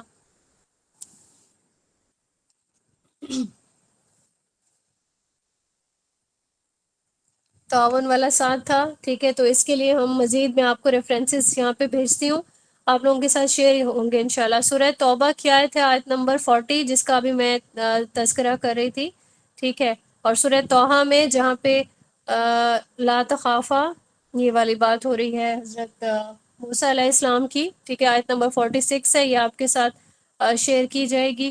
اور اس کے علاوہ ایک اللہ تعالیٰ کا ایک اور بھی ساتھ ہوتا ہے کہ جہاں فرمایا جاتا ہے واللہ مع الصابرین، سورہ بقرہ کی آیت نمبر 249 سے، جیسے اللہ تعالیٰ صبر کرنے والوں کے ساتھ ہے، ٹھیک ہے؟ تو یہ بھی کیا ساتھ ہے؟ یہ سپورٹ والا، تعاون والا ساتھ ہے اللہ تعالیٰ کا۔ سورہ نحل کی ایک آیت ہے آیت نمبر 128، ان اللہ مع الذین اتقوا، ٹھیک ہے؟ کس کے ساتھ ہے اللہ تعالیٰ؟ تقوی کرنے والوں کے ساتھ، ٹھیک ہے؟ یہ چیز ہمیں یہاں پہ اچھے سے سمجھ لی ہے، آپ سب کو کلیئر ہے؟ تو پھر ہم اپنے اگلے ٹاپک کی طرف چلتے ہیں۔ اب یہاں ہم یہ دیکھتے ہیں کہ اللہ تعالیٰ کا جو ساتھ ہے، ٹھیک ہے؟ تو اللہ تعالیٰ کا ساتھ کیسے ہو سکتا ہے؟ اس کی دو اقسام ہیں۔ ایک تو یہ ہے کہ پوری دنیا میں جو کچھ بھی ہو رہا ہے، ٹھیک ہے، اللہ تعالیٰ اس سے باخبر ہے۔ اب پوری دنیا میں جو کچھ بھی ہو رہا ہے، کیونکہ اللہ تعالیٰ نے اپنی صفات میں بتایا اللہ سمیع بھی ہے، اللہ بصیر بھی ہے، ٹھیک ہے؟ واللہ لطیف الخبیر، یہ بھی ہم نے پڑھا اللہ تعالیٰ کی صفات میں۔ تو یہ جو اللہ تعالیٰ کا ساتھ ہونا ہے، ٹھیک ہے، اللہ سن بھی رہا ہے، اللہ دیکھ بھی رہا ہے، اللہ اپنے عرش پر مستوی بھی ہے، ٹھیک ہے؟ لیکن ہمیں ہمارا عقیدہ کیا ہے؟ اور ہمیں بتایا گیا اللہ تعالیٰ کی طرف سے قرآن کریم میں کہ پوری دنیا میں جو کچھ بھی ہو رہا ہے اللہ باخبر ہے، چاہے کوئی کالا سیاہ پہاڑ ہے، اس پہ بالکل کالی چونٹی ہے، وہ چونٹی ہے، اس کو رزق چاہیے، پرووائڈ کون کرے گا اس کو؟ اللہ تعالیٰ کریں گے نا، اللہ تعالیٰ اس سے بھی واقف ہے۔ اور کوئی ایسا بھی اس کائنات میں عمل نہیں ہو رہا کہ کوئی پتا جو ہے وہ گر گیا اور اللہ تعالیٰ کو معاذ اللہ اس کی خبر نہ ہوئی ہو، یہ بھی ممکن نہیں ہے۔ اللہ تعالیٰ اس پتے کے گرنے سے بھی واقف ہے، انسان کی تقدیر میں کیا لکھا ہے، وہ کیا کرے گا، ٹھیک ہے، یہ سب سے واقف ہے اللہ پاک۔ کس کو کب موت آنی ہے، کب جو ہے ایک نیا بچہ دنیا میں آ جائے گا، پتھر کے اندر ایک کیڑا پیدا ہو گیا، ٹھیک ہے، اس کی کیا ریکوائرمنٹس ہیں کسی انسان کو نہیں پتا، اور انسان نہیں جان سکتا، اللہ جانتا ہے اس کے بارے میں۔ تو یہاں پہ معیت کی دو اقسام ہیں، معیت عامہ یعنی پوری دنیا میں کیا ہو رہا ہے، ٹھیک ہے، اور اللہ تعالیٰ پوری دنیا میں جتنے بھی انسان ہیں ان کے ساتھ اللہ تعالیٰ کا جو ساتھ ہے وہ، اور دوسری جو ہے وہ معیت خاصہ ہے، ٹھیک ہے؟ معیت عامہ، اللہ تعالیٰ کی نگرانی پوری دنیا پر ہے، اللہ کی رحمت بھی پوری مخلوق پہ ہے، کوئی کافر ہے، کوئی ظالم ہے، ٹھیک ہے، لیکن رزق اس کو مل رہا ہے نا، ٹھیک ہے؟ تو یہ اللہ تعالیٰ کی رحمت ہے یہ۔ اور معیت خاصہ میں ہم دیکھتے ہیں کہ بالکل خاص الخاص جو ایک سپورٹ ہے اللہ تعالیٰ کی، وہ کس کے ساتھ ہے؟ کن اشخاص کے ساتھ ہے؟ ٹھیک ہے، اچھے اعمال کرنے والے، اچھے انسانوں کے ساتھ، ٹھیک ہے، کہ جو اللہ کے بندے ہیں ان کے ساتھ۔ اس کی مثال ہم ایسے لے سکتے ہیں جیسے بدر کا میدان ہے، ٹھیک ہے، جنگ بدر ہو رہی ہے، اللہ تعالیٰ اللہ تعالیٰ کی نگرانی ہر انسان کے ساتھ تھی، اس میں کافر بھی تھے، ٹھیک ہے، مشرک تھے اس میں، اور اس میں منافقین تھے، ٹھیک ہے، مسلمان بھی تھے۔ تو یہ جو معیت ہے یہ کون سی معیت ہوگی؟ معیت عامہ۔ اور پھر جو اللہ تعالیٰ کی خاص ایک نصرت ہے، کامیابی جو تھی وہ کن کے لیے تھی؟ مومنین کے لیے تھی نا۔ تو اللہ تعالیٰ کی جو خاص جو مدد تھی، نصرت جس کو کہتے ہیں، وہ مومنین کے ساتھ تھی، ٹھیک ہے؟ اس طرح سے قرآن کریم میں صبر کرنے والوں کے ساتھ بھی ایسی ہی معیت آئی ہے۔ اور پھر جو اللہ تعالیٰ نے فرشتے بھیجے تھے مومنین کی مدد کے لیے، بھیجے تھے نا، اور پھر اس کی وجہ سے وہ بالکل اس جنگ میں فتح پا گئے تھے مومنین۔ تو ایسی معیت کو معیت خاصہ کہتے ہیں۔ کلیئر ہے یہاں تک؟ بالکل، اللہ کو ہر ایک چیز کا علم ہے۔ تو یہاں ہم نے عقیدہ جو ہے اب تک جو سیکھا اس کو ہم سمرائز کرتے ہیں کیسے؟ اللہ تعالیٰ ذات کے اعتبار سے ہر جگہ ہے، ٹھیک ہے؟ کون کہتا ہے کہ یہ تفسیر جو ہے یہ پوری طریقے سے سپورٹ کرتی ہے قرآن کریم کے ترجمے کو؟ تو یہاں پہ ہمیں ہر اینگل سے دیکھنا ہے جو اب تک ہم نے دیکھا، ٹھیک ہے. کوئی اگر ایسی تفسیر کرے گا تو پھر وہ کیا ہوگا، وہ پوری طریقے سے سمجھ نہیں آئے گی، اور اس سے بہت سارے مسائل پیدا ہوں گے. ٹھیک ہے، پوری دنیا میں ذات کے اعتبار سے ہے، ہر جگہ ہے، ٹھیک ہے، یا پھر مانوی اعتبار سے اس کو لیں گے. یہ چیز ہم نے دیکھی آج کے لیکچر میں. ٹھیک ہے، تو ہمارا جو عقیدہ ہے وہ ہندوؤں کے عقیدے جیسا نہیں ہو سکتا. ہندوؤں کا کیا عقیدہ ہے کہ انسان جو ہے ایک جو سیدھا سادہ انسان ہے، ٹھیک ہے، تو بھگوان اس میں آ جائے گا، ٹھیک ہے، بھگوان کا روپ دھار لے گا. یا کبھی جو گائے ہے اس میں وہ بھگوان کا روپ دھار لے گی، ٹھیک ہے. انسان میں کبھی بھگوان آئے گا اور وہ کیا کرے گا، دوسرے انسانوں کی مدد کر لے گا. ٹھیک ہے، ایسے بہت سارے تصورات جو ہیں وہ موجود ہیں بہت سارے مذاہب میں، صرف ایک ہندوؤں میں نہیں بلکہ اور بھی بہت سارے مذاہب ہیں. اس میں یہی کانسیپٹ لیا جاتا ہے کہ اللہ نے یا بھگوان نے معاذ اللہ کوئی روپ دھار لیا، اور اس طرح کی بہت ساری چیزیں. تو اللہ تعالیٰ ان سارے عیوب سے پاک ہے. ٹھیک ہے، اللہ تعالیٰ بلند ہے، ٹھیک ہے، سارے عیوب سے پاک ہے، مخلوق سے پاک ہے. اور ہم نے جب یہ دیکھا ایک حدیث میں کہ اللہ تعالیٰ رات کے جو تیسرا پہر ہے، ٹھیک ہے، اس میں کیا اللہ تعالیٰ کا نزول ہوتا ہے، ہم نے پڑھا نا. ٹھیک ہے، تو یہاں پہ آسمان دنیا میں اللہ تعالیٰ نزول فرماتا ہے، اور پھر ندا لگائی جاتی ہے. کیا ندا ہوتی ہے کہ کون ہے جو مجھ سے مانگے، جو مجھ سے سوال کرے، مغفرت مانگے، میں اس کو عطا کروں. ٹھیک ہے، تو یہاں پہ ہمارا عقیدہ یہی ہونا چاہیے کہ اللہ تعالیٰ کا نزول رات کے تیسرے پہر ہوتا ہے. ٹھیک ہے، لیکن اگر کوئی ایسے کہے کہ ہمیں پوری کیفیت بھی معلوم کرنی ہے کہ اللہ تعالیٰ اپنے عرش کے ساتھ آئے، ٹھیک ہے، کیسے نزول ہوا، کیفیت کے بارے میں ہم کیا کریں گے، ہم بات نہیں کریں گے، کیونکہ کیفیت مجہول ہے، ہمیں نہیں بتائی گئی. ہم کیا کہیں گے، اللہ بہتر جانتا ہے. یہاں پہ ہم ایک اور بھی واقعے کو دیکھتے چلیں کہ امام مالک کے پاس بھی ایک شخص آیا اور اس نے ایسے ہی کچھ سوال کیا کہ رحمان اپنے عرش پر مستوی ہے تو مجھے بتائیے کیسے. ٹھیک ہے، یہاں پہ روایت میں کیا بتایا جاتا ہے کہ یہ الفاظ جو ہے سنتے ہی امام مالک کے چہرے کا رنگ جو تھا وہ اڑ گیا. یعنی یوں سمجھ گئے کہ وہ یوں سمجھ لیں بے ہوش ہو گئے کہ یہ انسان کیسے سوال کر رہا ہے. پھر جیسے ہی وہ اپنے ہوش میں آئے تو انہوں نے کیا جواب دیا کہ ہمیں یہ چیز معلوم ہے کہ استوا کیا ہوتا ہے، لیکن کیفیت کے بارے میں سوال کرنے کا ہمیں کوئی نہیں پتا. کیوں ہمیں نہیں پتا؟ کیونکہ یہ کیفیت مجہول ہے. مجہول مطلب اللہ نے بتایا نہیں، اور یہ ایسا سوال ہے جو کبھی بھی رسول اللہ صلی اللہ علیہ وآلہ وسلم کے صحابہ نے نہیں پوچھا. اور اس سے پھر اس کے بعد انہوں نے کیا اس کا نتیجہ نکالا کہ ایسا سوال پوچھنا بدعت ہے، گناہ ہے. ٹھیک ہے، صحابہ نے بھی ایسا سوال کبھی بھی پوچھنے کی جرات نہیں کی، تو انسان جو ہے وہ ایسا سوال نہیں کر سکتا. جب بھی کبھی کوئی انسان جو ہے وہ دعا کرے گا تو وہ اللہ تعالیٰ سے دعا کرے گا، اور کبھی ایسا نہیں ہو سکتا کہ کوئی بھی انسان کسی کو کسی بھی آزمائش سے نکال لے، ایسا کبھی نہیں ہو سکتا. اللہ تعالیٰ نے جو طریقہ کار بتایا ہے اسی طریقے کے مطابق چلنا ہے.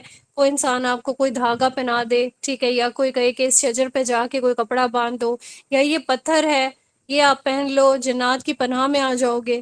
ٹھیک ہے، یعنی یہ اللہ تعالیٰ نے مدد کرنے کی جو قدرت ہے وہ صرف اللہ تعالیٰ کے پاس ہے، کسی انسان کے پاس نہیں ہے. اور پھر کیا قرآن کریم یا حدیث میں ایسی کوئی دلیل موجود ہے؟ ایسی کوئی دلیل موجود نہیں ہے. اور سب سے پہلے ہمیں یہ سوال کرنا چاہیے اپنے آپ سے، کیا رسول اللہ صلی اللہ علیہ وآلہ وسلم نے بھی کسی کو جنات سے بچا لیا تھا؟ ٹھیک ہے، یا پھر رسول اللہ صلی اللہ علیہ وآلہ وسلم نے طریقہ سکھایا تھا؟ ایسا ہے؟ کیا لوگ آتے تھے کہ ہمیں جنات ہو گئی تو آپ ہمارا اتارا کر دیں؟ رسول اللہ صلی اللہ علیہ وآلہ وسلم کے پاس تو بہت چیزوں کی قدرت اللہ تعالیٰ نے دی ہوئی تھی نا، بہت زیادہ علم تھا، ٹھیک ہے، بہت زیادہ پاک باز تھے، پارسا تھے، ہر لحاظ سے بہترین تھے. تو رسول اللہ صلی اللہ علیہ وآلہ وسلم نے طریقہ سکھایا تھا کہ آپ نے پڑھنا ہے اعوذ بکلمات اللہ التامات من کل شیطان وہمات ومن کل عین لامہ. ٹھیک ہے، اللہ تعالیٰ کے کلمات سے پناہ لینی سکھا دی، یعنی کسی بھی چیز سے بچنا ہے، یہ طریقہ کار ہے. ایسے نہیں کہا کہ مجھ سے پہلے میرے پاس آؤ، ٹھیک ہے، پھر میرے نام سے دعا کرو، پھر تمہیں شیطان سے جو ہے وہ پناہ مل جائے گی. obviously نہیں سکھایا نا اس طرح. تو رسول اللہ صلی اللہ علیہ وآلہ وسلم نے خود بھی اللہ تعالیٰ سے پناہ مانگی ڈائریکٹلی، جیسے حضرت ابراہیم علیہ السلام نے اپنی دعا میں مانگی تھی. حضرت یونس علیہ السلام مچھلی کے پیٹ میں گئے، اللہ تعالیٰ سے دعا کی. آدم علیہ السلام کی دعا پتہ ہے، ٹھیک ہے، زکریا علیہ السلام نے اولاد کے لیے دعا کی، کیسے؟ ساری دعائیں ربنا سے شروع ہوتی ہیں، ٹھیک ہے، ربی سے شروع ہوتی ہے، ربی مطلب اللہ تعالیٰ سے ڈائریکٹلی مانگ رہے، اے میرے رب مجھے دے، ٹھیک ہے۔ کوئی انسان کسی سے کوئی دعا، کوئی شفا، ٹھیک ہے، کوئی اپنی مسئلہ آزمائش، یہ اگر چیز کسی انسان سے مانگنے لگے کوئی بھی مومن، تو یہ ڈائریکٹلی یہ شرک ہے۔